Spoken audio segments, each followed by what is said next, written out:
हाँ, क्वेश्चन हटा दीजिए अभी। गुड मॉर्निंग बच्चों, आज से आपका नया बैच स्टार्ट हो रहा है। ये साइक्लिक न्यू बैच है। साइक्लिक न्यू बैच का मतलब क्या है कि देखिए, वैसे तो स्टार्टिंग के टॉपिक होते हैं परसेंटेज और नंबर सिस्टम, यहाँ से फ्रेश न्यू बैच स्टार्ट किया जाता है। लेकिन मैं सारे बैचेज अपने साइक्लिक भी रखता हूँ, जो भी टॉपिक नया स्टार्ट करता हूँ वहाँ से नया बैच आपका स्टार्ट हो जाता है।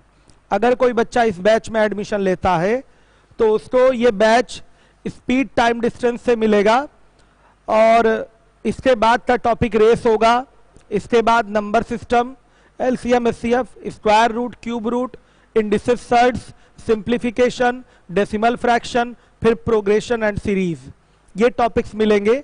फिर उसके बाद आपका परसेंटेज आ जाएगा। इस तरीके से आपका जहां से आप पढ़ना शुरू किए हैं वहीं पर आप पहुंच जाएंगे तो आपका बैच समाप्त हो जाएगा। तो ये इसका मतलब होता है साइक्लिक बैच का मतलब। तो समझ गए होंगे बच्चों। तो अगर आप यहाँ स्पीड टाइम डिस्टेंस से अपना बैच नया बैच स्टार्ट करते हैं तो आपको चिंता करने की जरूरत नहीं कि और सब टॉपिक कैसे कंप्लीट होंगे। वो साइक्लिक ऑर्डर में ही आते जाएंगे और कंप्लीट होते जाएंगे। और मैं आपको भरोसा दिलाना चाहूंगा कि भले ही आपका परसेंटेज या नंबर सिस्टम से नहीं है बैच, लेकिन हर एक एक चीज, छोटी बड़ी हर एक एक चीज आपके दिमाग में बहुत अच्छे से बैठेगी। भले ही आप मैथ्स कभी ना पढ़े हो तो भी एक एक चीज इसमें समझ में आएगी। हाँ, बस आपको कैलकुलेशन वाली चीज आनी चाहिए। कैलकुलेशन यहां नहीं सिखाया जाएगा, कैलकुलेशन वाली चीज आपको आनी चाहिए। कॉन्सेप्ट टॉपिक का सिखाया जाएगा आपको। आप कैलकुलेशन पहले से जानते रहेंगे तो चीजें सीखना, करना, समझना बहुत आसान रहेगा आपके लिए। तो आइए हम लोग टॉपिक स्टार्ट करते हैं, स्पीड टाइम एंड डिस्टेंस।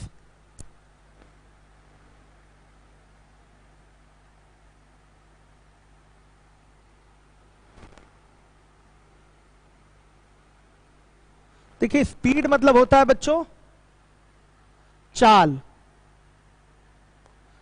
कहीं लिखा गया है किसी बाइक की स्पीड 20 किलोमीटर प्रति घंटा है, किसी बाइक की स्पीड 20 किलोमीटर पर आवर है। इसका क्या अर्थ हुआ बच्चों? इसका अर्थ है कि बाइक 1 घंटे में 20 किलोमीटर की दूरी तय करेगी। इस चाल का क्या अर्थ है? स्पीड का क्या अर्थ है?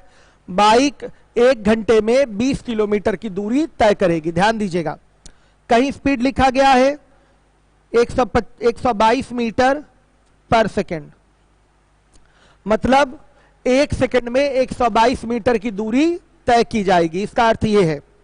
तो चाल का अर्थ आपको समझ में आ गया होगा। तो ये चाल कैलकुलेट कैसे होता है, ध्यान से देखिएगा। चाल कैलकुलेट करने का एक फॉर्मूला है। चाल बराबर होता है दूरी बटा में समय। स्पीड इक्वल टू होता है डिस्टेंस अपॉन में टाइम। ध्यान से देखिएगा, स्पीड इक्वल टू हो गया बच्चों आपका डिस्टेंस अपॉन टाइम। ये आपका फॉर्मूला हो गया, ध्यान दीजिएगा। चाल बराबर दूरी बटा समय। और अगर आपको दूरी चाहिए तो दूरी बराबर होगा चाल गुणे समय। ध्यान से देखिए, अगर आपको दूरी चाहिए तो ये हो जाएगा चाल गुणे समय। ये d इक्वल टू हो गया s इंटू टी, और यहीं से ट्रांसफर करके एक और फॉर्मूला बनेगा समय का। तो समय बराबर क्या होगा? दूरी बटा में चाल।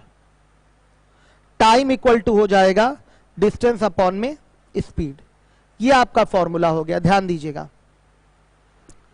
ये एक फॉर्मूला याद है आपको, चाल बराबर दूरी बटा समय, speed equal to D by T, distance by time. बच्चों तो आपको ये दोनों फॉर्मूला याद करने की जरूरत नहीं, केवल यहां पर ट्रांसफर हुआ है और कुछ भी नहीं।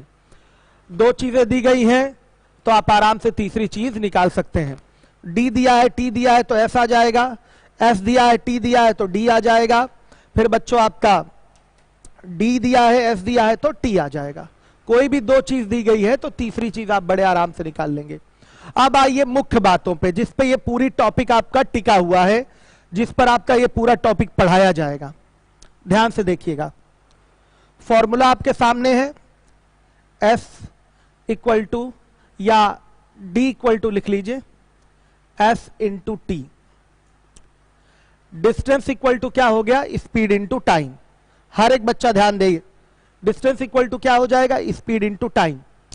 अगर बच्चों दो केस की बात की जाए, दो लोग हैं, उनके लिए दो केस चलने का बना हुआ है, उन दोनों केसेस में स्पीड आपका, ध्यान से देखिए, स्पीड अगर आपका कांस्टेंट है तो साफ दिखाई देगा दूरियों का अनुपात समयों के अनुपात के बराबर होगा। साफ साफ देख लीजिए, दूरियों का अनुपात समयों के अनुपात के बराबर होगा। हर एक बच्चा ध्यान दे, दूरियों का अनुपात समयों के अनुपात के बराबर होगा।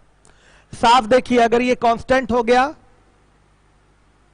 कांस्टेंट हो गया मतलब इसका मान नहीं बदलेगा, इसका मान नहीं बदलेगा, तो डायरेक्ट आप बोल सकते हैं बच्चों दूरी सीधे समय के अनुक्रमानुपाती होगी, डायरेक्टली प्रोपोर्शनल होगी। आप देख रहे हैं दोनों बराबर की स्थिति में आ रहे हैं।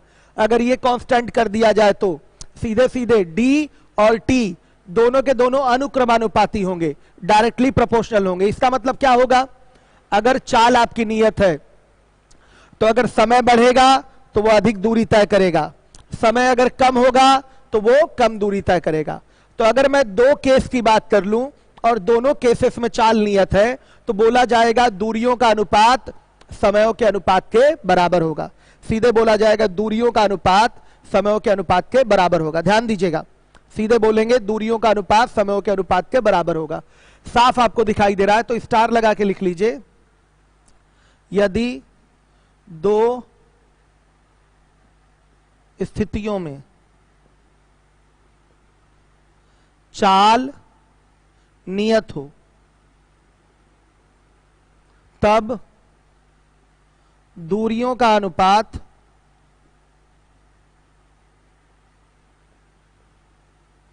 समयों के अनुपात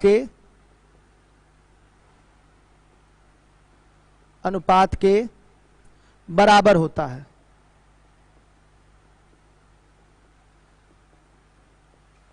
अनुपात पे ये चीज उठा ली। अभी नॉर्मली बोला जाए तो सीधे अगर ये कांस्टेंट है तो डी और टी डायरेक्टली प्रोपोर्शनल होंगे।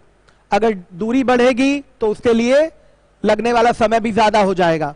अगर कम दूरी तय करनी है तो समय भी क्या लगेगा, कम लगेगा। ध्यान से देखिएगा, D इक्वल टू होता है S इंटू टी।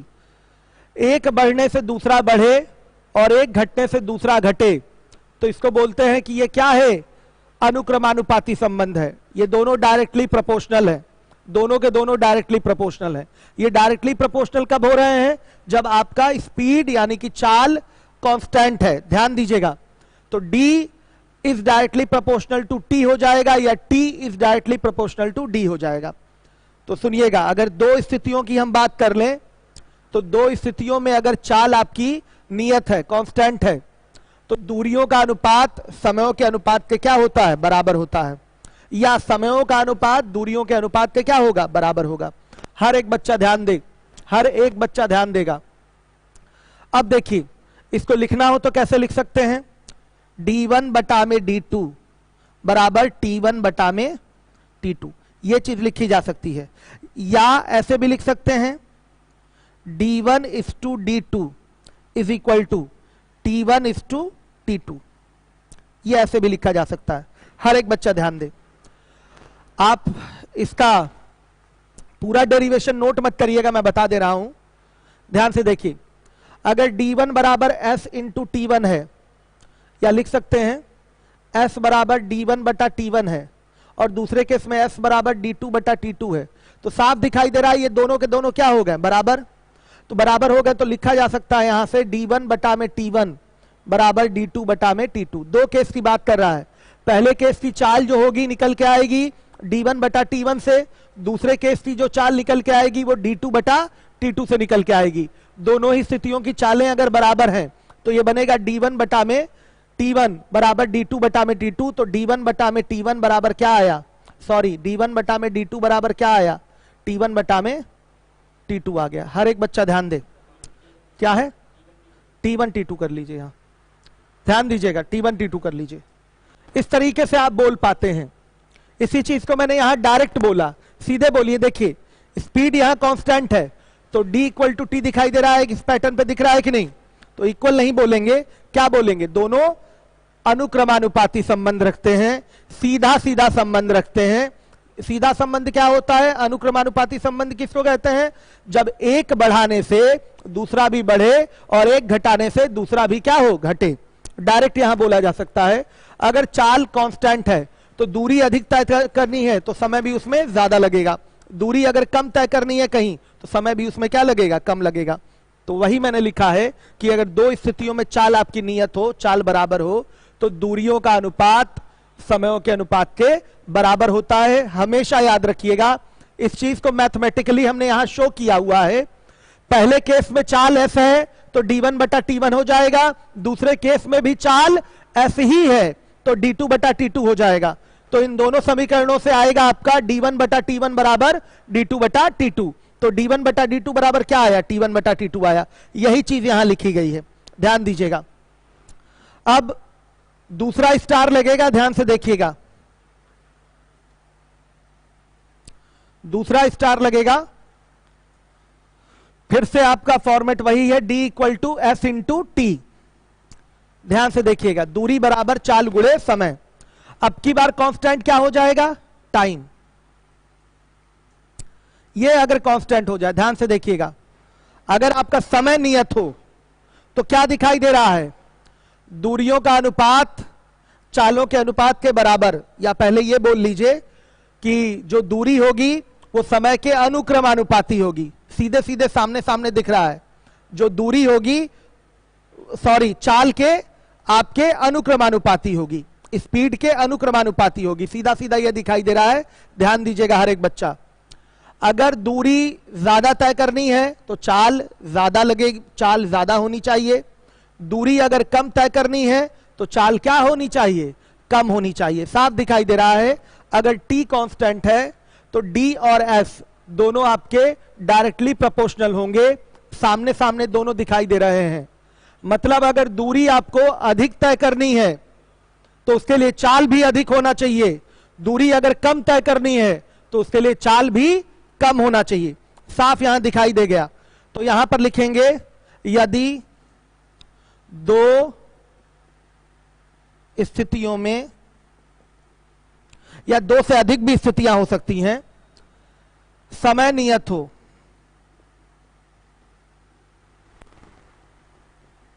ध्यान से देखिए, दो या तीन या चार जितनी भी स्थितियां हो, अगर समय नियत हो जाएगा तो क्या होगा बच्चों, दूरियों का अनुपात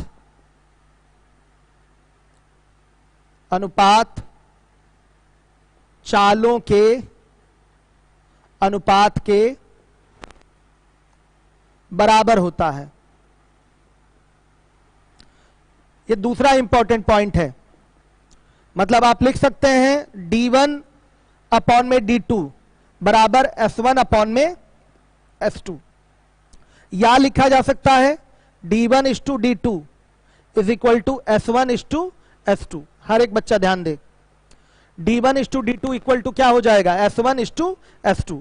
अगर मैथमेटिकली दिखाएं इसको हम बच्चे तो ध्यान से देखिएगा, हम जानते हैं t बराबर क्या होता है, d बाई एस, तो d1 बाई s1 हो गया। दूसरे केस में भी t ही होगा, यहां भी हो गया आपका d2 बाई s2। इन दोनों को मिलाएंगे तो क्या आएगा, d1 बटा में s1 बराबर d2 बटा में s2 आएगा। तो क्या लिख सकते हैं, d1 अपॉन में d2 बराबर s1 बटा s2 हुआ कि नहीं। वही चीज मैं डायरेक्ट यहां बोल रहा हूं, एक ही बार इस तरह से दिखा के कि अगर समय आपका कांस्टेंट है तो दूरियों का अनुपात चालों के अनुपात के क्या होगा, बराबर होगा। सीधा सीधा बोला जा रहा है, ये सामने सामने है इसलिए सीधे सीधे दिखाई दे रहा है। अब आपका तीसरा और इंपॉर्टेंट केस देख लीजिए, वो क्या है, मिटा रहा हूं बच्चों, ध्यान दीजिएगा।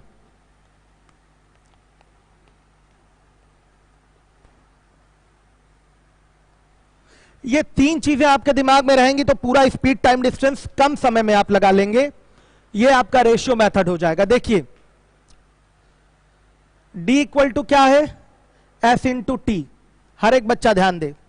अब ये दूरी कांस्टेंट हो जाएगा, ये अगर कांस्टेंट है, ध्यान से देखिएगा, ये अगर कांस्टेंट है तो साफ दिखाई देगा, यहां दे सकते हैं बच्चों क्या, t इक्वल टू क्या दिखाई देगा आपका, सीधे बोलिए, d by S, d by S.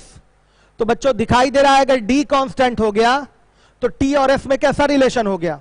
उल्टा रिलेशन हो गया। मतलब ये दोनों क्या हो गए? व्युत्क्रमानुपाती हो गए। ध्यान से देखिए, आप देख रहे हैं D equal to S into T होता है, तो लिखें अगर आप T equal to D by S या S equal to D by क्या हो जाएगा? टी हो जाएगा। ध्यान दीजिएगा, तो टी और एस में कैसा रिलेशन हुआ? एक ऊपर है एक नीचे है, तो इसमें जो रिलेशन होगा वो व्युत्क्रमानुपाती रिलेशन होगा। ध्यान दीजिएगा, अगर ये आपका कांस्टेंट है तो ये अगर आपका कांस्टेंट है तो दोनों में व्युत्क्रमानुपाती रिलेशन है। मतलब बच्चों सुन लीजिएगा, अगर आपका दूरी कांस्टेंट है, यानी कि जितनी दूरी आपने पहले तय की है अब भी अगर उतनी ही दूरी तय करनी है, तो अगर समय आपने बढ़ा दिया तो चाल को क्या करना पड़ेगा? कम करना पड़ेगा।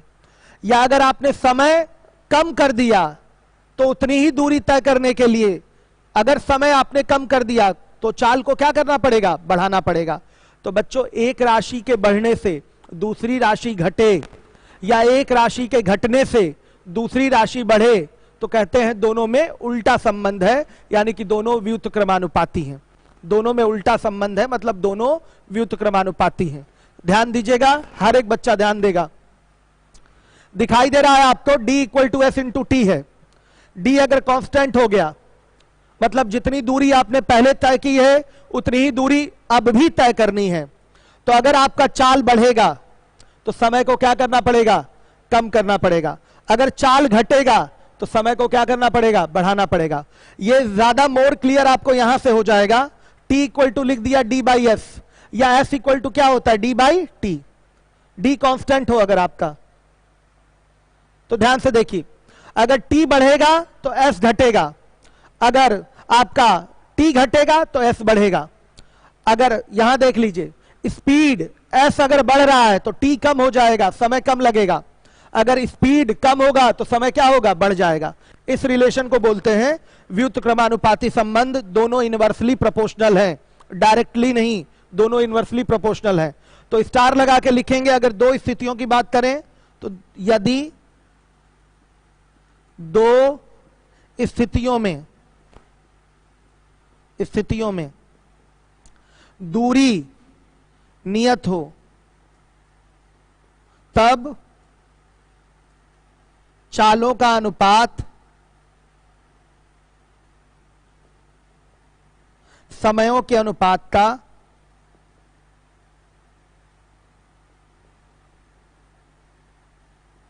उल्टा होता है।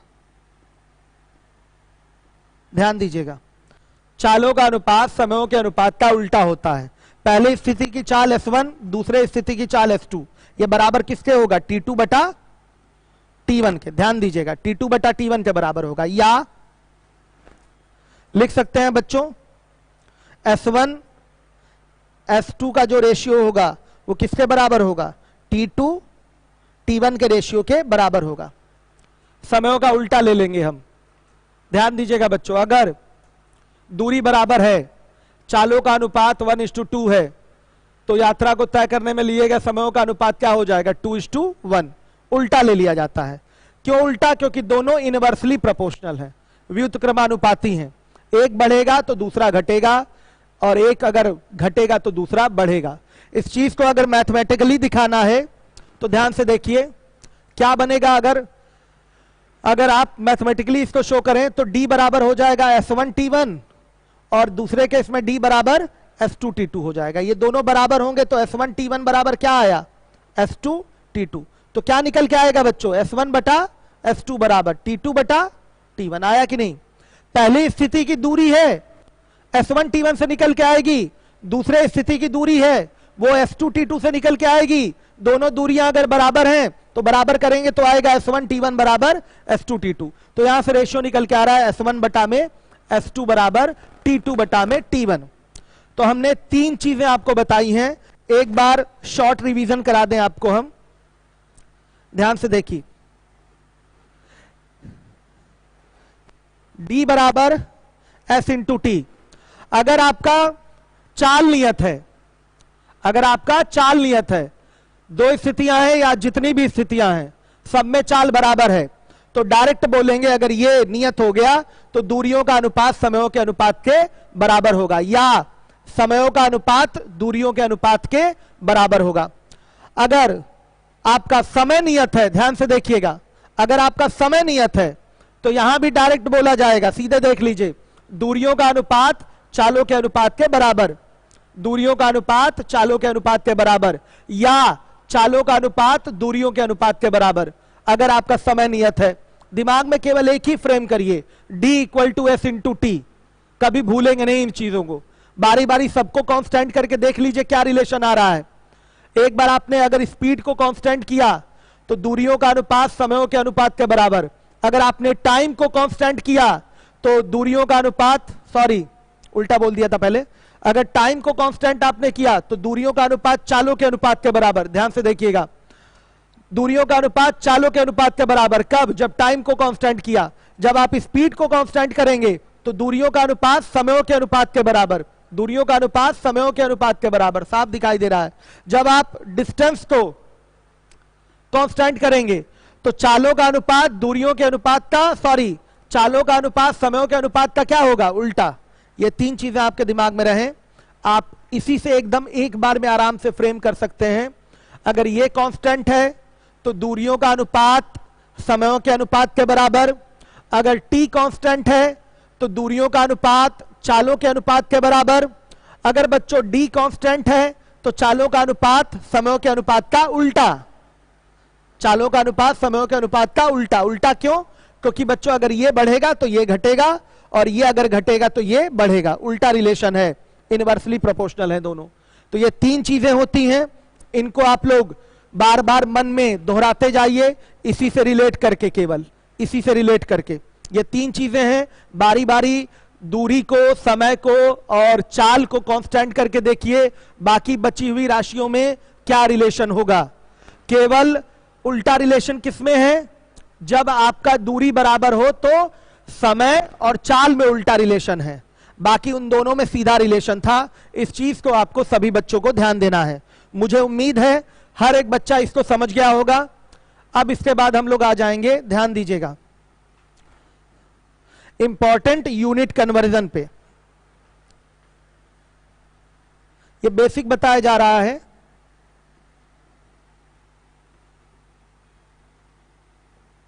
देखिए, जैसे 1 किलोमीटर प्रति घंटा ये चाल है, इसको आपको मीटर प्रति सेकंड में बदलना है। ध्यान से देखिएगा कैसे चेंज होगा।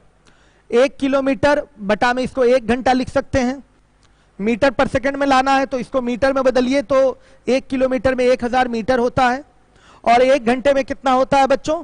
60 गुणे 60 सेकंड होता है। भाई 1 घंटे में 60 मिनट और 1 मिनट में 60 सेकंड, तो 60 गुणे 60 सेकंड हो जाएगा टोटल। कैलकुलेट करेंगे तो आएगा 5/18 मीटर पर सेकंड। ये कैलकुलेट हो गया, ध्यान से देखिएगा। तो आप हमेशा के लिए इसको रट लीजिए कि 1 किलोमीटर प्रति घंटा बराबर होता है 5/18 मीटर पर सेकंड। ये याद रहे सबको, ये याद रहे, हमेशा इसकी जरूरत पड़ेगी।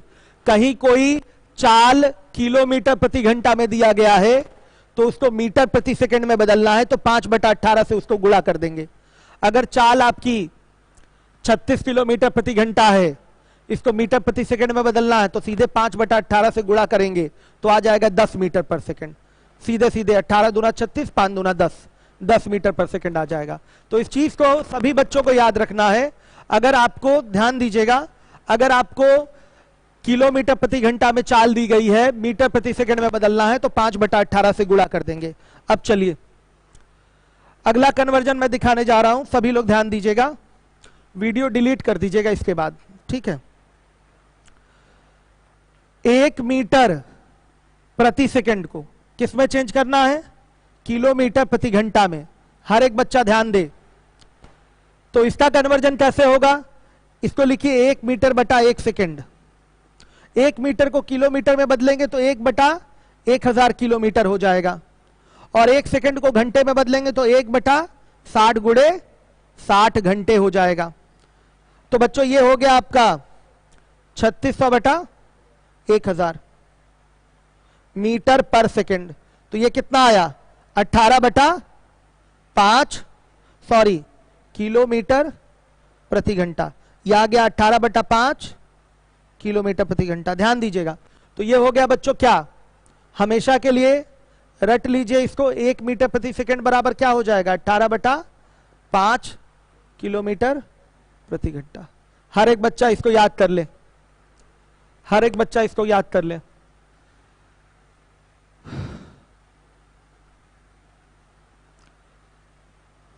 हर एक बच्चा ध्यान दे। अब इसके बाद आ जाइए, हम लोग आते हैं सीधे सीधे अब क्वेश्चन पे। इतनी ही बेसिक बातें थी और बेसिक में मोस्ट इंपॉर्टेंट ये सारी चीजें हैं, ध्यान रखिएगा। अब कोई फॉर्मूला नहीं है आपके स्पीड टाइम डिस्टेंस में, एक फॉर्मूला है केवल चाल बराबर दूरी बटा समय, इसी से सब कुछ निकल के आया है। वो रेशियो वाली बात बार बार दिमाग में रख लीजिएगा, एक बार फिर रिवीजन करा दे रहा हूं। D = S × T है। अगर S आपका कांस्टेंट है तो दूरियों का अनुपात समयों के अनुपात के बराबर, अगर T आपका कांस्टेंट है तो दूरियों का अनुपात चालों के अनुपात के बराबर, और अगर D आपका कांस्टेंट है तो चालों का अनुपात समयों के अनुपात का उल्टा। बार बार ऐसे हथेली रख के आप लोग भी रिकॉल बार बार कर लीजिए। चलिए देखिए, अब हम लोग आते हैं टाइप 1 में। टोटल 500 क्वेश्चन है करीब करीब, और उसके बाद एक टेस्ट होगा 50 क्वेश्चन का। इसके बाहर कभी ना टीयर 1 टीयर 2 में आया है ना कभी आएगा, याद रख लीजिएगा। जितना मैं पढ़ाऊंगा किसी भी एग्जाम में इसके बाहर स्पीड टाइम डिस्टेंस में एक भी क्वेश्चन जाने वाला नहीं है, इस चीज को दिमाग में रखिए। चलिए क्वेश्चन ले आइए। पहला क्वेश्चन आपके सामने आ चुका है, हर एक बच्चा ध्यान दे। एक कार 1 सेकंड में 10 मीटर की दूरी तय करती है, उसकी चाल किलोमीटर प्रति घंटा में ज्ञात कीजिए। तो सबसे पहले फॉर्मूला लगाएंगे, स्पीड इक्वल टू क्या होता है, डिस्टेंस अपॉन में टाइम। तो डिस्टेंस 10 मीटर की है और टाइम 1 सेकंड का है। यह आपका मीटर पर सेकंड में आया है, और अभी अभी मैंने आपको सिखाया है कि मीटर प्रति सेकंड को किलोमीटर प्रति घंटा में बदलने के लिए आप 18/5 से क्या करेंगे, गुणा करेंगे, क्योंकि 1 मीटर प्रति सेकंड में 18/5 किलोमीटर प्रति घंटा होता है। तो कभी भी मीटर प्रति सेकंड को किलोमीटर प्रति घंटा में कन्वर्ट करना है तो मीटर छोटा है किलोमीटर बड़ा है तो बड़े वाले से गुणा कर दीजिए। मीटर छोटा है किलोमीटर बड़ा है, आप बड़े वाले 18/5 से गुणा कर दीजिए। दो ही फिगर दिया गया है ना, एक 5/18 और एक 18/5। ये मीटर छोटा है किलोमीटर बड़ा है तो बड़े के लिए आप 18/5 से गुणा कर दीजिए। कितना आ जाएगा, 36 किलोमीटर पर आवर। हर एक बच्चा ध्यान दे। अगला क्वेश्चन ले आइए। दूसरे नंबर का सवाल आ चुका है आपके सामने, हर एक बच्चा ध्यान दे। 10 किलोमीटर प्रति घंटा की चाल से चलने वाला कोई साइकिल सवार 100 मीटर कितने सेकंड में चलेगा। दूसरे नंबर का सवाल है, आपको टाइम पूछा गया तो T = होता है D/S। तो ध्यान से देखिए, डिस्टेंस है आपकी 100 मीटर की, समय आपका सेकंड में पूछा गया है, तो जो चाल दी गई है 10 किलोमीटर प्रति घंटा, इसको भी आपको मीटर प्रति सेकंड में बदलना पड़ेगा। तो देखिए ये किलोमीटर प्रति घंटा में है तो किलोमीटर बड़ा, मीटर आपका छोटा होगा, तो मीटर छोटा है तो आप किससे गुणा करेंगे, 5/18 से। ध्यान दे दीजिएगा, ये आपका एक कीवर्ड भी हो सकता है कि आप 5/18 से गुणा करेंगे कि 18/5 से गुणा करेंगे। अगर मीटर को किलोमीटर में लाना है तो आप बड़े वाले से गुणा करेंगे 18/5 से, और अगर किलोमीटर को मीटर में लाना है, किलोमीटर बड़ा है मीटर छोटा है, तो आप छोटे वाले से गुणा करेंगे 5/18 से। ध्यान दीजिएगा कितना आ रहा है, 36 सेकंड। यह आपका आंसर होगा। हर एक बच्चा ध्यान दे। तीसरे नंबर का क्वेश्चन ले आइए सामने। समझ में आ रहा है ना बच्चों सबको? छोटे छोटे सवाल हैं ये, जितना मैं पढ़ाऊंगा उसके बाहर ना टीयर 1 में कुछ जाएगा, ना टीयर 2 में जाएगा, ना बैंक में जाएगा, ना रेलवे में जाएगा, उसके बाहर कुछ नहीं होगा, ना यूपीएसआई में कुछ बाहर होगा, ना लेखपाल में बाहर होगा। ये आप परफेक्ट पढ़ने जा रहे हैं। कोई भी टॉपिक आपको पढ़ाया जाता है तो इतनी ही परफेक्शन के साथ पढ़ाया जाता है। इससे पहले मैंने आपको वर्क एंड टाइम पढ़ाया है। लगाइए कहीं से भी सवाल, आपके सवाल बड़े आराम से लग जाएंगे और मैक्सिमम सवालों को ओरल मैंने बताया है आपको। 95% क्वेश्चन शीट के आपके ओरल लग जाएंगे, चाहे लेवल ऑफ डिफिकल्टी कुछ भी हो, आप बड़े आराम से लगा सकते हैं। बस जैसे मैंने आपको प्रैक्टिस करवाया है, आप बार बार उसी तरह से लगा लगा के अपनी आदत डाल लीजिए। आइए, तीसरे नंबर का सवाल आपके सामने आ चुका है। ये अभी फ्री डेमो की क्लास चल रही है, 3 दिन की डेमो क्लास चल रही है। आप डेमो ले लीजिए, और जो नए बच्चे हैं वो चाहें तो उसके बाद अगर सही लगता हो, उनको चीजें समझ में आती हो, तो आप एडमिशन करा सकते हैं। देखिए, हर वो टीचर बेहतरीन है जिसके पढ़ाने से चीजें आसानी से समझ में आ जाती हैं, जिसका कंटेंट इस प्रकार का है जिसके बाहर एग्जाम में कुछ भी ना जाए, जो सिलेबस को ध्यान में रख के पढ़ाता हो, तो हर वो टीचर बेहतरीन है। तो हर उस टीचर से आप पढ़ सकते हैं जो इतनी खूबियां रखता है। मैं अपनी बात नहीं कर रहा हूं, हर उस टीचर से आप पढ़ सकते हैं जो इतना काम करता हो, पढ़ाने से चीजें समझ में आ जाती हो, वो जो मटेरियल प्रोवाइड करता हो उसके बाहर एग्जाम में कुछ भी ना रहता हो, सब कुछ उसके मटेरियल से ही रहता हो, और बच्चों कंटेंट जो है एकदम सिलेबस के अकॉर्डिंग हो, कोई भी फर्जी चीजें बाहर की वो ना पढ़ाता हो। क्योंकि समय भी तो आपको ध्यान में रखना है, समय भी तो आपको बचाना है। आप फर्जी चीजें पढ़ के करेंगे क्या? आजकल का एक ट्रेंड चल गया है कि एग्जाम से अलग हट के कुछ पढ़ाओ जो लोगों को लगे थोड़ा कठिन है, तो लगता है कि टीचर बहुत अच्छा है। ऐसा कुछ नहीं होता। अब आपको अगर लेखपाल की तैयारी करनी है बच्चों, तो आप उस लेवल से पढ़िए। आप कैट लेवल से पढ़ के क्या करेंगे?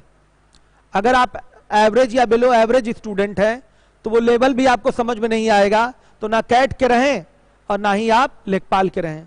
एसएससी की अगर तैयारी करनी है तो एवरेज स्टूडेंट मैक्सिमम आते हैं एसएससी की तैयारी करने के लिए, तो उनको एवरेज स्टूडेंट को एसएससी की तैयारी ना करा के अगर हम कैट की तैयारी कराने लगेंगे तो उनका दिमाग डिस्टर्ब नहीं हो जाएगा, वो पागलपन की स्थिति में आ जाएंगे।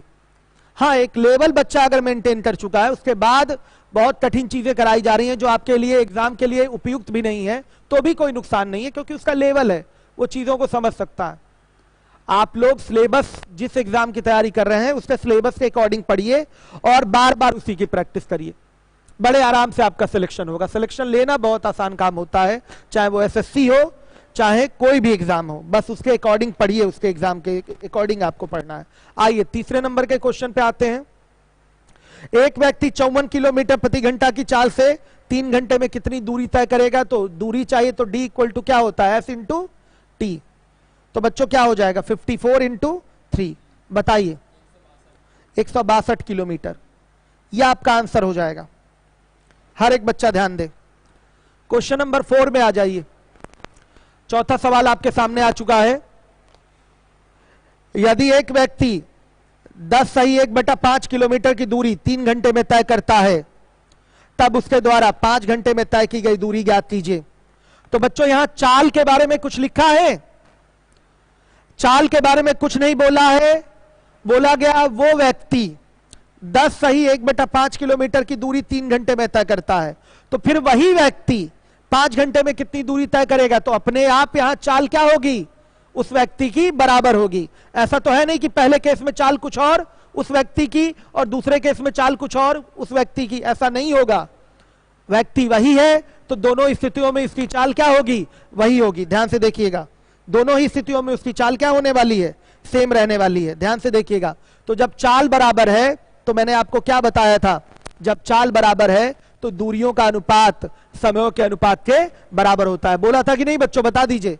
तो सीधे सीधे बोला गया है कि चाल नियत है तो D1 अपॉन में D2 बराबर क्या होगा?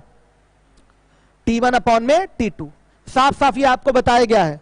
D1 बटा में D2 बराबर T1 बटा में T2। पहली दूरी है आपकी कितनी? 51/5 किलोमीटर की। दूसरी दूरी क्या हो गई? D2। ये आपको निकालना है। पहला समय क्या है? 3 घंटे का। दूसरा समय क्या है? 5 घंटे का। तो कैलकुलेट करेंगे तो D2 बराबर क्या आ जाएगा? सीधे 17 किलोमीटर। या बच्चों अगर कहीं सीधा सीधा रिलेशन है, आप देख रहे हैं ये सीधा रिलेशन है, सीधे दूरियों का अनुपात समयों के अनुपात के बराबर हो गया, तो इसको डायरेक्ट आप ऐकिक नियम से भी निकाल सकते हैं। ऐकिक नियम से कैसे बच्चों? ध्यान से देखिएगा। ऐकिक नियम कैसे लगेगा? 3 घंटे में कितनी दूरी? 51/5 किलोमीटर की दूरी तय हो रही है। तो बच्चे बताइएगा 1 घंटे में कितनी दूरी तय होगी? 17/5 किलोमीटर की दूरी तय होगी। तो बताइए आपका 5 घंटे में कितनी दूरी तय होगी? 17/5 गुणे 5 किलोमीटर की दूरी तय होगी, यानी कि 17 किलोमीटर की दूरी तय होगी। आप यहां ऐकिक नियम का भी प्रयोग कर सकते हैं। अगर आप कहीं देखें कि रिलेशन सीधा सीधा है, सीधे दूरियों का अनुपात समयों के अनुपात के बराबर है, तो ऐकिक नियम भी लग सकता है।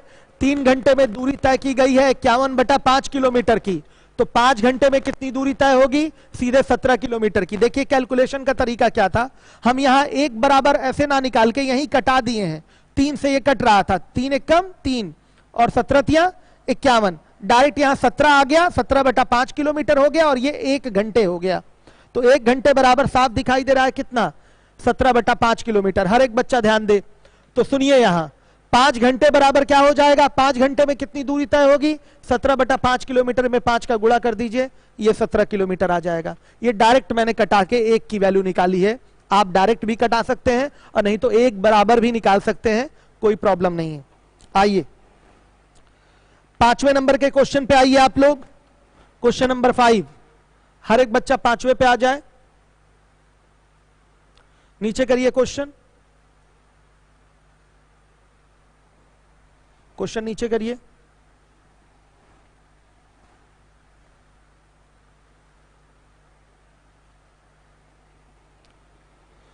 चलिए देखिए, एक विमान 240 किलोमीटर प्रति घंटा की गति से 5 घंटे में कुछ दूरी तय करता है।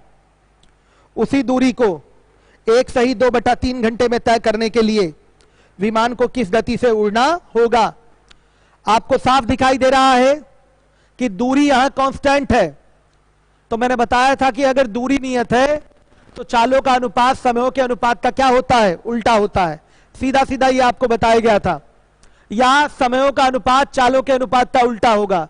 अगर दूरी आपका कांस्टेंट है बच्चों, तो यहां पैटर्न आएगा S1/S2 बराबर T2/T1। ध्यान दीजिए, पहले चाल आपकी 240 किलोमीटर प्रति घंटा है, बाद में चाल आपकी पूछी गई है कितना होगा, तो S2।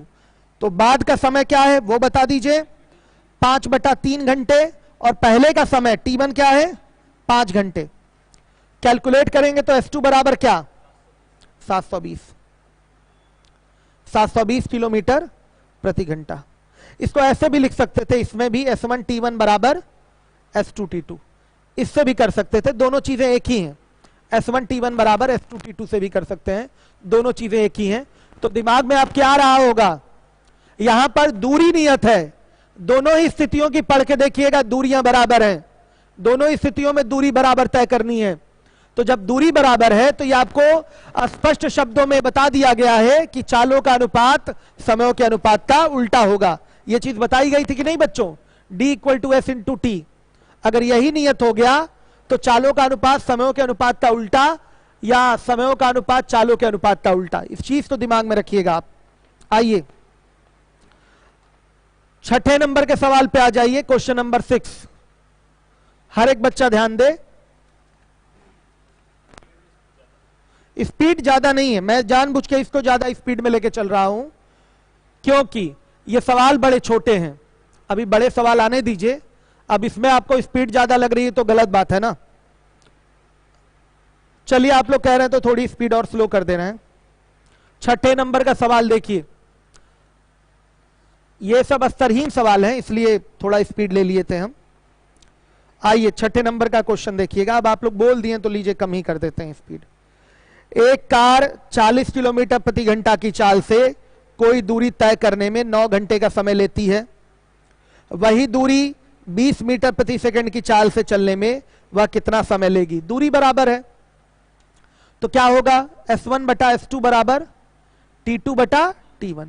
ध्यान दीजिएगा, पहले चाल है 40 किलोमीटर प्रति घंटा, बाद में चाल हो गई 20 मीटर प्रति सेकंड। तो बच्चों देखिए, या तो इसको मीटर पर सेकंड में बदल लीजिए और नहीं तो इसको किलोमीटर प्रति घंटा में बदल लीजिए, क्योंकि दोनों की यूनिट क्या होनी चाहिए?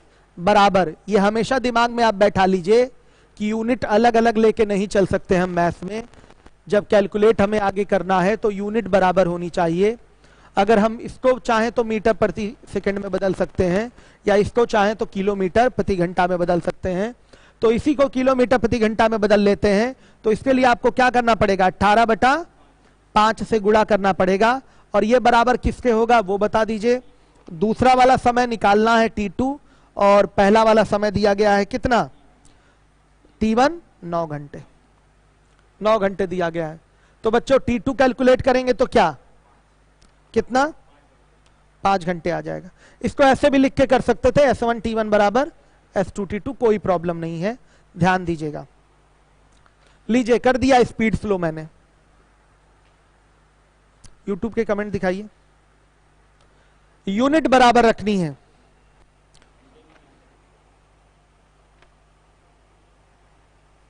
आंसर घंटे में ही पूछा गया है। ये आपका साइक्लिक बैच है। आपके स्पीड टाइम डिस्टेंस के बाद चलेगा रेस दौड़, उसके बाद आ जाएगा नंबर सिस्टम। वो वहां से एकदम न्यू बैच हो जाता है।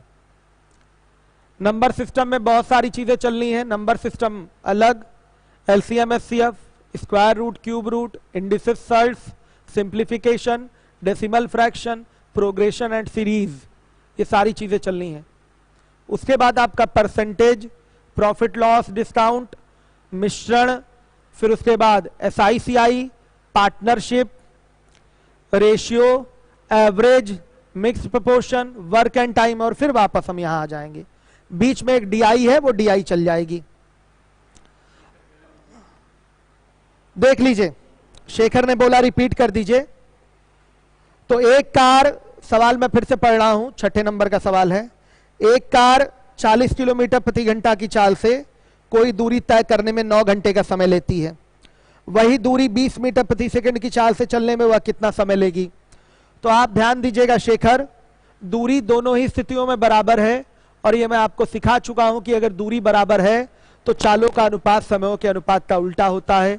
ये चीज आपको बार बार रिकॉल करना पड़ेगा, इसी में आपको प्रॉब्लम आई होगी। ये कोई बड़ी बात नहीं है।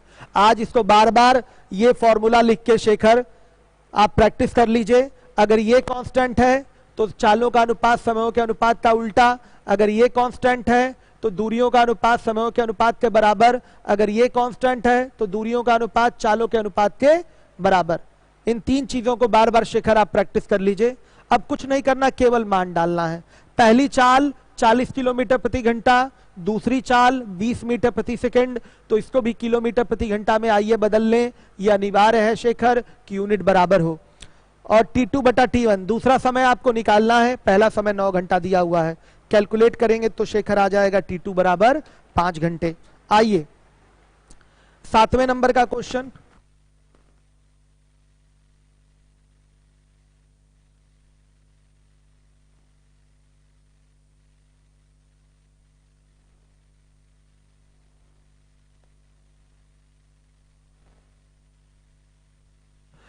ये रेशियो वाली बात अगर किसी को समझ में नहीं आई तो कमेंट करिए, मैं दोबारा से फिर ये सारे रेशियो समझा दूं, क्योंकि ये रेशियो पर ही हमारा पूरा टॉपिक टिका रहेगा। रेशियो वाली बात अगर किसी को समझ में नहीं आ रही है, किसका रेशियो किसका उल्टा, किसका रेशियो किसके बराबर, तो मैं बच्चों दोबारा बता दूंगा ये चीज। आइए देखिए 7वें नंबर का क्वेश्चन है।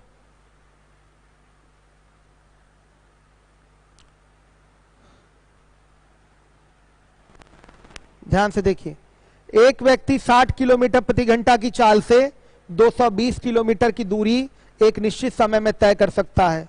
तो 45 किलोमीटर प्रति घंटा की चाल से चलने पर वह उतने ही समय में कितनी दूरी तय करेगा। ध्यान से सुन लीजिएगा, समय यहां कांस्टेंट है शेखर, तो आप विशेष ध्यान दीजिएगा। समय कांस्टेंट है तो सीधे दूरियों का अनुपात चालों के अनुपात के क्या होगा, बराबर होगा। शेखर दिखाई दे रहा है, तो देखिए आप लिख सकते हैं यहां पर D1/D2 बराबर S1/S2। पहली दूरी है कितनी, 220 किलोमीटर की। दूसरी दूरी D2 है, पूछा गया है। पहली चाल 60 किलोमीटर प्रति घंटा, दूसरी चाल 45 किलोमीटर प्रति घंटा। जरा कैलकुलेट आप लोग करिएगा। तो आ जाएगा आपका 165 किलोमीटर। ध्यान दीजिएगा, शेखर एंड कंपनी, जो भी शेखर टाइप के बच्चे होंगे जिनको कम समझ में आया होगा वो ध्यान देंगे। कोई रेशियो दोबारा पूछना चाहता है तो दोबारा पूछ ले। अमन और कृष्णा, फिर से रेशियो समझना चाहते हैं, समझ लीजिए दोबारा से। देखिए मैंने आपको बताया था अगर कहीं सीधा सीधा रेशियो हो तो इसको आप डायरेक्ट ऐकिक नियम से भी कर सकते हैं। कैसे बच्चे, देखिए आप बोलेंगे 60 किलोमीटर प्रति घंटा की चाल है तो दूरी कितनी तय हो रही है, 220 किलोमीटर की दूरी तय हो रही है। अगर 1 किलोमीटर प्रति घंटा की चाल है तो दूरी कितनी तय होगी, 220/60, इतने किलोमीटर की दूरी तय होगी। अगर चाल क्या है, 45 किलोमीटर प्रति घंटा की चाल है तो दूरी कितनी तय होगी, 220/60 × 45। डायरेक्ट ऐकिक नियम लगाया जा सकता है। अगर सीधा सीधा रिलेशन है तो कितना आएगा, 165 किलोमीटर। अमन और एक और बच्चे ने कहा है रेशियो फिर से समझाइए, समझा दे रहा हूं मैं। अमन और जतिन लीवोलन पे भी हैं और यहां यूट्यूब पे भी आके कमेंट कर रहे हैं। चलिए ध्यान दीजिए, दोबारा रेशियो समझ लीजिए। मैं रेशियो आज भी समझा दे रहा हूं, कल फिर समझा दूंगा पूछेंगे तो, क्योंकि ये चीज आपसे मिस नहीं होनी चाहिए। देखिए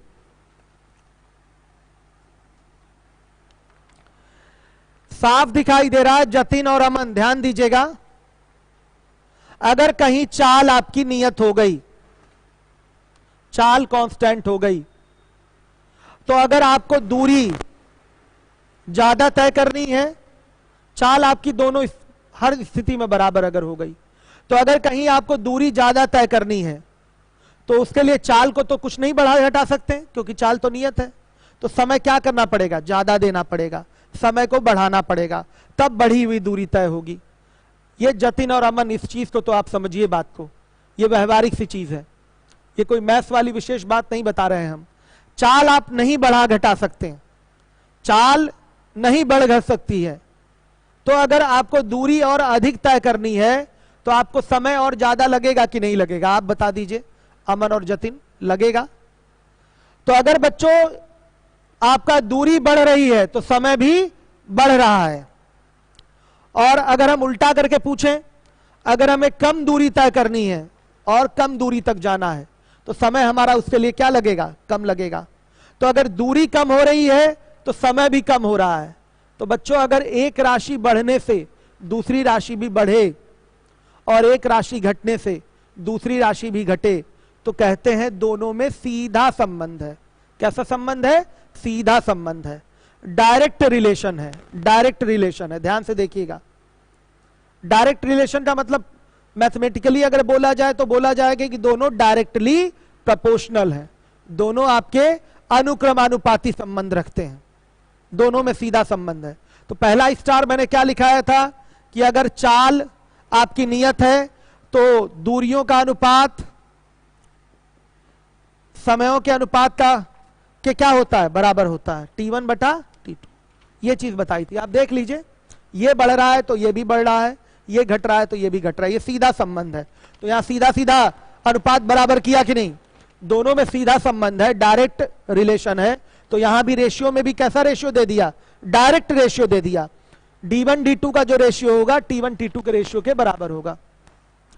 अब अगर हमारा S को हटाइए, अब हमारा अगर T कांस्टेंट है, ध्यान से देखिएगा, T कांस्टेंट है, समय के साथ कोई परिवर्तन नहीं किया जा सकता।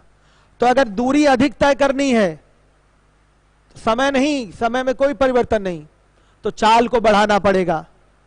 अगर दूरी आपको कम तय करनी है तो चाल को कम करना पड़ेगा। अगर समय आपका ना परिवर्तित हो सके तब, समय को अगर बढ़ाया घटाया ना जा सके उसी को कहते हैं नियत है। समय अगर बढ़ाया घटाया ना जा सके तो इसी को बोलेंगे नियत है। तो क्या होगा, सीधे दूरी बढ़ने पर चाल बढ़ जाएगी, दूरी घटने पर चाल घट जाएगी। तो एक बढ़ने से दूसरा बढ़े और एक घटने से दूसरा घटे तो ये रिलेशन क्या होगा, बता दीजिए, ये सीधा रिलेशन होगा। एक घटने से दूसरा भी घटे, ये रिलेशन सीधा हो गया। सीधा रिलेशन अगर हो गया तो बच्चों ये अनुपात भी सीधा होगा, बोला जाएगा दूरियों का अनुपात चालों के अनुपात के बराबर। अमन और एक और बच्चा जतिन था, ध्यान से देखिए। अब तीसरे नंबर में बात करेंगे अगर हम, तो अगर हमारा ये दूरी कांस्टेंट हो जाए, दूरी को बदला नहीं जा सकता, जितनी दूरी पहले उतनी दूरी अब भी, उतनी दूरी हमेशा। तो अगर देखिए दूरी हमें हर स्थिति में बराबर तय करनी है, तो अगर चाल बढ़ा देंगे तो समय को कम करना पड़ेगा, और अगर चाल घटा देंगे तो समय को बढ़ाना पड़ेगा, तब जाकर आपकी दूरी हमेशा बराबर तय होगी। तो आपने देखा कि एक राशि बढ़ने से दूसरी राशि, एक राशि जब बढ़ रही है तो दूसरी राशि घट जा रही है, और अगर एक राशि घट रही है तो दूसरी राशि बढ़ जा रही है। तो एक बढ़ने से दूसरा घटे या एक घटने से दूसरा बढ़े, तो इस संबंध को बोलते हैं उल्टा रिलेशन। उल्टा रिलेशन। तो बच्चों इन दोनों में कैसा रिलेशन है? उल्टा रिलेशन, इनवर्स रिलेशन है। मैथमेटिकली इसको बोला जाता है दोनों एक दूसरे के इनवर्सली प्रोपोर्शनल हैं, व्युत्क्रमानुपाती हैं, उल्टा संबंध रखते हैं। तो अगर बोला जाए चालों का अनुपात, तो ये उल्टा संबंध किसके साथ रखेगा? समयों के अनुपात के साथ। तो T2 बटा T1 हो गया, ये चीज है, ध्यान दे दीजिएगा हर एक बच्चा। राजन पांडे डिलीट करेंगे हम, क्लास के बाद वीडियो डिलीट कराएंगे।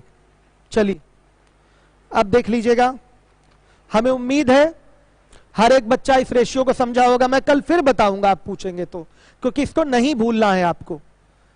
ये तीनों चीजों को बारी बारी कांस्टेंट करके आप रेशियो रिवाइज करिए।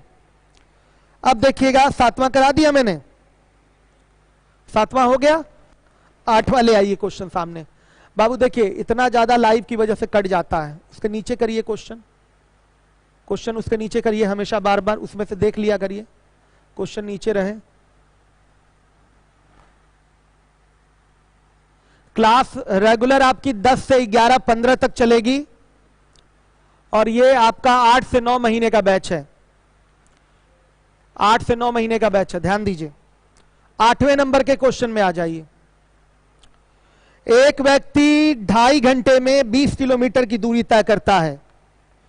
उसको 32 किलोमीटर की दूरी पहले से दोगुनी गति से तय करने में कितना समय लगेगा? रेशियो से भी कर सकते हैं, लेकिन उतना टेढ़ा सोचने की यहां जरूरत नहीं है। सीधा सीधा आप प्रारंभिक चाल निकाल लीजिए। प्रारंभिक चाल, इनिशियल स्पीड, ये क्या हो जाएगी? 20 बटा में 2.5, कितना आएगा? 8 किलोमीटर प्रति घंटा। नई चाल बताइए, 2 गुना कर देंगे, 2 गुणे 8 यानी कि 16 किलोमीटर प्रति घंटा। नया समय आपको बताना है, तो समय बराबर आप जानते हैं क्या होता है? दूरी बटा में चाल। तो दूरी कितनी है अब? 32 किलोमीटर की चाल, 16 किलोमीटर प्रति घंटा, कितना? 2 घंटे, ये आपका आंसर आएगा। कुछ लोगों के मन में आ रहा होगा सर ऐसे नहीं करना, दूसरे तरीके से करिए। तो देखिए पहले 2.5 घंटे में 20 किलोमीटर जाता है, तो चाल अगर दुगनी होती तो दुगनी चाल कैसे निकल के आएगी? जब समय को और कम कर देंगे, तो 2.5 का आधा करेंगे तो 1.25 घंटे आएगा। चाल दुगनी अगर की जाए तो 1.25 घंटे आएगा। इसमें तय होगा कितने किलोमीटर की दूरी? 20 किलोमीटर की दूरी। तो बच्चों ध्यान से देखिए, उल्टा लिखा जाएगा। 20 किलोमीटर की दूरी तय होगी 1.25 घंटे में, इसलिए 32 किलोमीटर की दूरी तय होगी 1.25 बाई 20 इंटू 30। डायरेक्ट यहां से भी आ गया कितना? 2 घंटे। डायरेक्ट ऐसे भी हो सकता है, लेकिन कोई ऐसे सोचता नहीं है, सीधा सीधा सब ऐसे ही करते हैं। भाई चाल दुगनी करेंगे तो समय आधा करेंगे, तभी तो चाल दुगनी होगी। तो समय यहां आधा कर दिया, 2.5 घंटे के बदले 1.25 घंटा लेने लगे हैं। तो 20 किलोमीटर की दूरी 1.25 घंटे में दुगनी चाल से, तो 32 किलोमीटर की दूरी कितने समय में? 2 घंटे में। आप ऐसे भी कर सकते हैं इसको, लेकिन करिए ऐसे, करना ऐसे है आपको एग्जाम में। अब आइए, अब रेशियो पे हम लोग प्रैक्टिस करेंगे। हर एक बच्चा ध्यान दे। रेशियो पे प्रैक्टिस करेंगे। हर एक बच्चा ध्यान दे। अगला क्वेश्चन ले आइए सामने। जाते जाते मैं फिर रेशियो समझाऊंगा एक बार, भूलना नहीं है आप लोगों को। 9वें नंबर का क्वेश्चन है। हाँ, और कुछ चीजें हैं आपकी जो एडिशनल रहती हैं, वो यूट्यूब पे मैं हमेशा के लिए पढ़ा दूंगा। आपका रिकॉर्डेड हमेशा रहेगा वो वीडियो, जैसे परमुटेशन कॉम्बिनेशन और प्रोबेबिलिटी, ये दो चीजें। तो अर्थमेटिक वालों को भी इन दो टॉपिक्स की जरूरत होती है, तो वो भी आपका हमेशा आपको मिलता रहेगा। डीआई भी इसमें इंक्लूड है, वो भी पढ़ाया जाएगा। 9 नंबर का क्वेश्चन देखिए, सवाल आपके सामने आ चुका है। दो व्यक्तियों द्वारा किसी दूरी को तय करने में चालों का अनुपात 2:3 है, तो उनके द्वारा लिए गए समयों का अनुपात क्या होगा? पहले और दूसरे व्यक्ति के चालों का अनुपात क्या दिया है? 2:3। ध्यान से देखिएगा। तो बच्चों इनके समयों का अनुपात क्या होगा? टाइम का रेशियो। सीधे बताइए, 3:2, क्योंकि दूरी क्या है? नियत है। तो सीधे चालों के अनुपात का उल्टा कर देंगे समयों का अनुपात। उल्टा करने का मतलब क्या होता है? 1/2 क्या कर दीजिए? 1/3। तो कैलकुलेट करके क्या आएगा? 3:2। हर एक नए से नया बच्चा ध्यान दे, उल्टा कर दिया। उल्टा करने का मतलब चाल का अनुपात 2:3 है, तो उल्टा करेंगे तो 1/2:1/3 होगा, तो यह आ जाएगा 3:2। तो डायरेक्ट आंसर दे देंगे 3:2। अब आ जाइए 10वें नंबर के सवाल पे। 3 व्यक्ति जिनकी चालों का अनुपात 2:3:6 है, एक निश्चित दूरी को तय करने में व्यक्तियों द्वारा लिए गए समयों का अनुपात क्या होगा? ध्यान से देखिए, 10वें नंबर का क्वेश्चन है। पहला व्यक्ति, दूसरा व्यक्ति, तीसरा व्यक्ति के चालों का अनुपात जो है वो है 2:3:6। तो टाइम का रेशियो क्या होगा? इसका उल्टा होगा, 1/2:1/3:1/6। ध्यान से देखिए, प्रॉपर रेशियो में बदलना है तो इसका एलसीएम ले लीजिए। कितना आएगा? 6, और 6 से इसमें क्या कर दीजिए? गुणा। जो भी एलसीएम आए उसी से गुणा कर दिया जाता है, तो प्रॉपर रेशियो में बदल जाता है। ये 3, ये 2 और ये 1। तो टाइम का रेशियो क्या आ जाएगा? 3:2:1। ऐसे होता है बच्चों। चालों के अनुपात का उल्टा होगा समयों का अनुपात, जब दूरी आपका नियत है तब। जब दूरी नियत है तो ऐसा होगा। हर एक बच्चा ध्यान दे।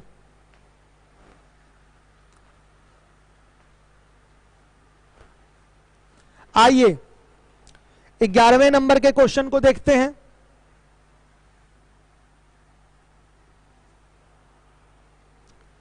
ग्यारह नंबर का सवाल देखिए। 4 व्यक्ति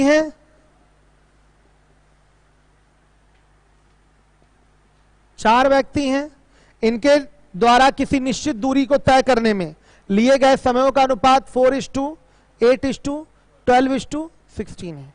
तो पूछा गया इनकी चालों का अनुपात क्या होगा?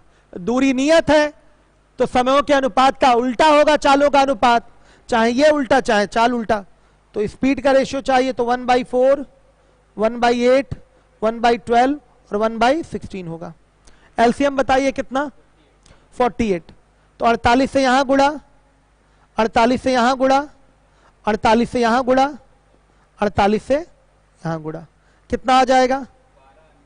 12, 6, 4, 3।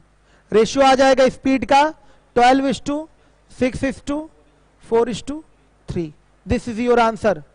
हर एक बच्चा ध्यान दे, यह आंसर है आपका। 11 नंबर का क्वेश्चन है। हर एक बच्चा ध्यान दे। सबका चल रहा है? जरा लीवोलन का कमेंट हमें दिखा दीजिए प्लीज सर। इस तरह बैच में कब तक, प्लीज सर इस तरह में बैच कब तक ओवर होगा? रेशियो पैटर्न समझा दिया वंदना, दोबारा फिर समझा देंगे। दिखाइए यूट्यूब का कमेंट। चलिए आगे देखिए। ये वर्क एंड टाइम समाप्त हुआ, उसके बाद ये स्टार्ट किया गया है टॉपिक। नया बैच है, यहां से हर एक बच्चा ध्यान देगा। 12 नंबर का सवाल सामने ले आइए, तब तक मैं देख रहा हूं। सर हम इंडिविजुअल के स्टूडेंट हैं, इस क्लास को ही पढ़ेंगे सर जी। ठीक है, पढ़िएगा। ऑफलाइन वाले क्या करें, ये बहुत ज्यादा क्वेश्चन उठ रहा है कि ऑफलाइन वाले बच्चे क्या करें। देखिए बच्चों, मैंने प्रयास किया था लीवो लर्न पे आप लोगों को पढ़ाने का, लेकिन आपकी संख्या इतनी ज्यादा है कि सबको आईडी पासवर्ड देना संभव नहीं है और बच्चों की छटनी करना बड़ा मुश्किल होता है। उसके लिए ऑफिस खोलनी पड़ेगी, सबको आईडी प्रोवाइड कराने के लिए कम से कम 1 महीने तक काम कराना पड़ेगा आईडी पासवर्ड प्रोवाइड कराने के लिए, तब जाकर आपकी क्लास लीवो लर्न पे चल पाएगी।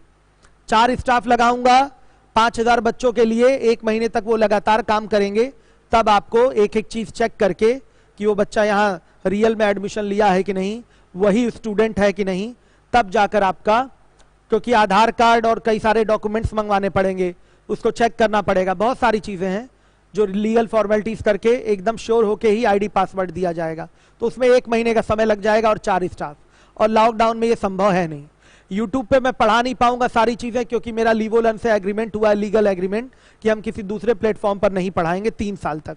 ठीक है, इसलिए मैं यूट्यूब पे आपकी क्लास पूरी नहीं ले सकता, क्योंकि वो ब्रीच ऑफ एग्रीमेंट होगा, तो लीगली ये सही नहीं है।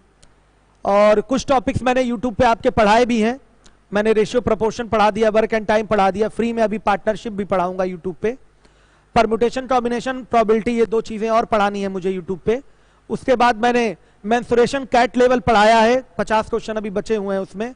मेंसुरेशन 3D मैंने पढ़ाया है, तो ये सारी चीजें यूट्यूब पे मैंने पढ़ाई हुई हैं। ठीक, जितना हो सकता था मैंने अपने पास से किया। अब जो बच्चे ऑफलाइन वाले हमारे बच्चे हैं, किसी भी प्रकार से एकदम परेशान नहीं होंगे। जब आपकी कोचिंग सितंबर अक्टूबर में जब भी खुले, हम एक एक चीज आपको बैठा के पढ़ाएंगे, कहीं कुछ भी छूटने वाला नहीं है आपका।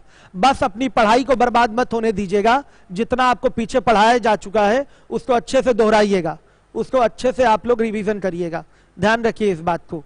और जीएस पे विशेष ध्यान दीजिए, डेली 4 घंटा जीएस पढ़िए, इंग्लिश के डेली 50 वोकैब सेक्शन से वर्ड्स तैयार करिए, बहुत जरूरी है आपके लिए।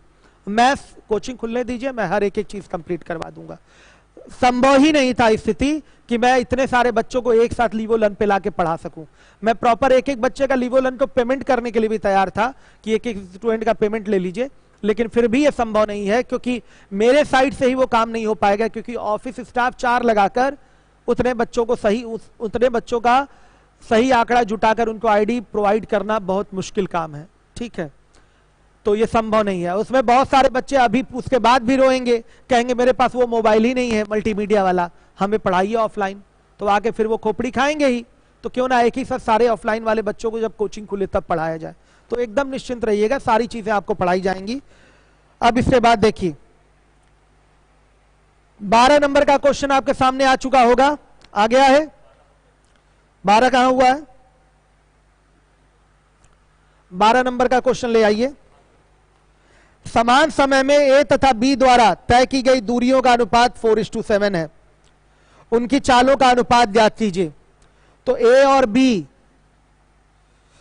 द्वारा तय की गई दूरियों का अनुपात 4:7 है, तो चालों का अनुपात बता दीजिए क्या होगा। साफ बताया गया है कि समय अगर नियत है, समय बराबर है अगर सभी स्थितियों का, तो दूरियों का अनुपात चालों के अनुपात के बराबर होता है।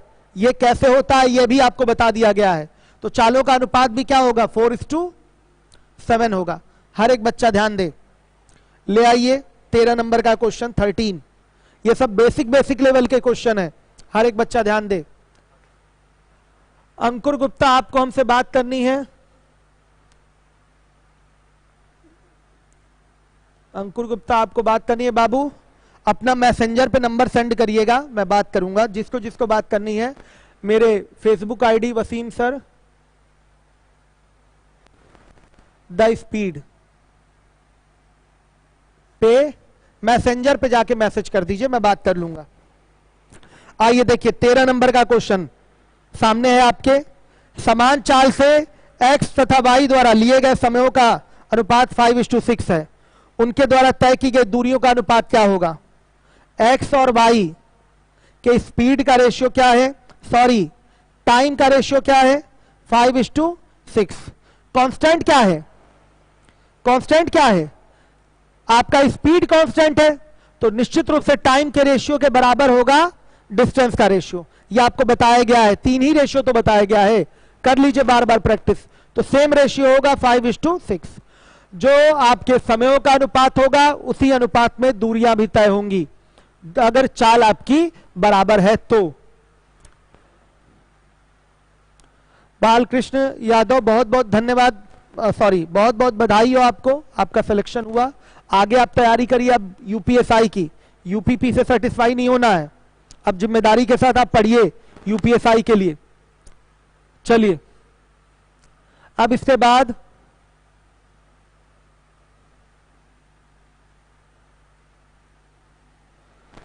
देखिए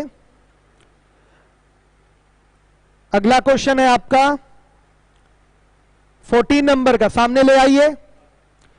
3 बसों की चाल 3, 4, 5 के अनुपात में है तो उन बसों की आंतरिक क्षमताओं का अनुपात क्या होगा? देखिए चालों का अनुपात ही क्षमताओं का अनुपात होता है, चालों का अनुपात ही क्या होगा? क्षमताओं का अनुपात होगा। चाल अगर ज्यादा है तो क्षमता ज्यादा बोली जाएगी, मेरी ही चाल अगर ज्यादा है तो बोला जाएगा ना मेरी क्षमता ज्यादा है, अगर मेरी चाल कम है तो मेरी क्षमता क्या है?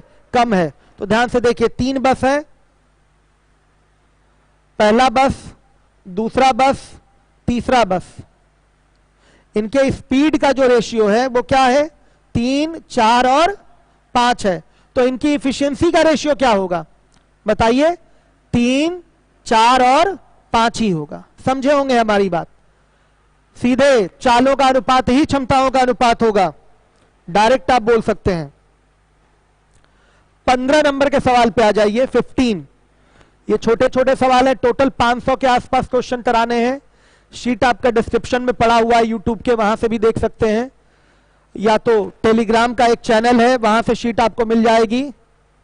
@ वसीम सर द स्पीड 9000, ये टेलीग्राम चैनल है, टेलीग्राम का लिंक है, हर एक बच्चा ध्यान दे। लीवोलन ऑफ हो गया क्यों?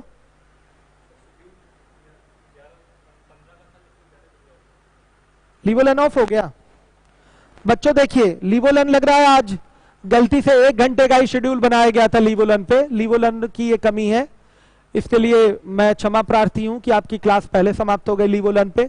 मुझे टोटल क्लास 1 घंटा 15 मिनट का लेना है, 10 बजे से लेके 11:15 तक, तो मैं रेगुलर इतनी ही क्लास लूंगा।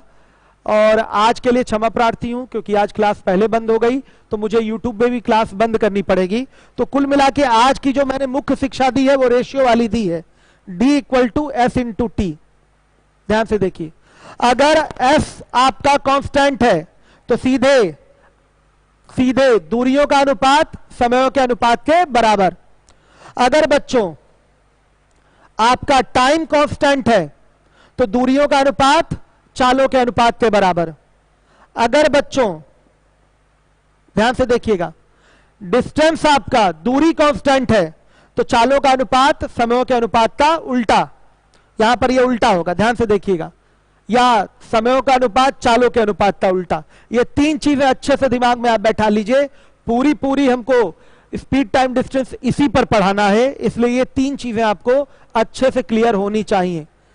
और देखिए कुछ बच्चे हमारे लीवोलन वाले हैं, वो चूंकि 10 बजे वाले बैच के स्टूडेंट रहे हैं तो वो चाहते हैं कि उनको स्पीड टाइम डिस्टेंस मिल जाए, तो 2 दिन 3 दिन फ्री क्लास चलने दीजिए, उसके बाद मैं दिलवा दूंगा। जो भी बच्चा चाहता है लीवोलन का कि मैं स्पीड टाइम डिस्टेंस भी पढ़ पाऊं तो उनको मैं ID password speed time distance के लिए भी दिलवा दूंगा, परेशान ना होइएगा, ठीक है।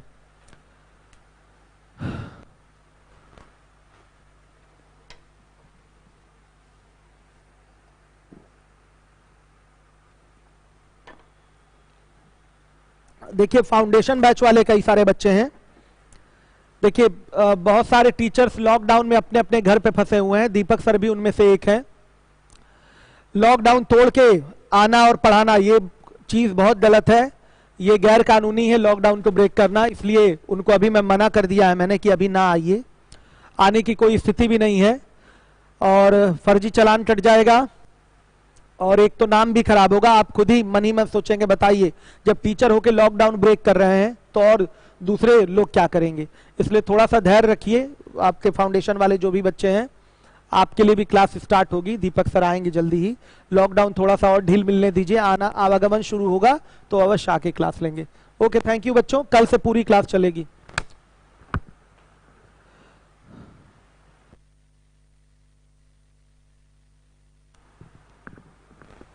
हाँ, एक चीज और, एलीट फाउंडेशन वाले जो बच्चे हैं एडवांस पढ़ना चाहते हैं तो अब चूंकि अलजबरा तो आगे निकल चुका है, आप लोग की संख्या कम है तो आप लोगों को ऑनलाइन आईडी पासवर्ड लिवोलंता में प्रोवाइड करवाऊंगा एडवांस मैथ्स पढ़ने के लिए, जो एलीट फाउंडेशन के बच्चे होंगे उनके लिए।